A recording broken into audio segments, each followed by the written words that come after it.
Mən Amerikanın Səsinin əməkdaşıyam, Meydan TV-nin əməkdaşı deyiləm. Jurnalist Ülviyə Əli mayın 7-sinə keçən gecə saxlanılıb. Bu haqda onun dostları və həmkarları sosial şəbəkədə yazıb. Feminist fəal Günlarə Mehdiyevanın yazdığına görə jurnalistin evində axtarış aparılıb. Ev tamamilə dağılmış vəziyyətdə olub. Pianonun altı, siyirmələrin, şkaf rəflərinin qapaqları sındırılıb. Evdən nə götürdüklərini və nə tapdıqlarını hələ bilmirik. Mehdiyeva özünün Facebook hesabında yazır.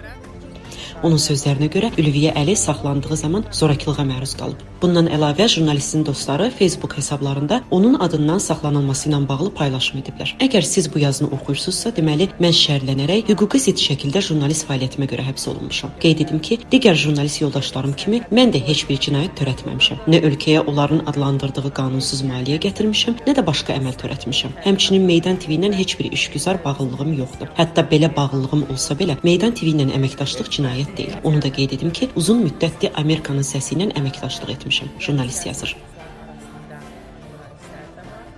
Ülviyə Əli 2025-ci il yanvarın 16-sında Bakı şəhər baş polis idarəsində Meydan TV işi ilə əlaqədar dindirilib. Onun ölkədən çıxışına qadağa qoyulmuşdu. Jurnalist bu qərarla razılaşmamış və apellyasiya şikayəti vermişdi.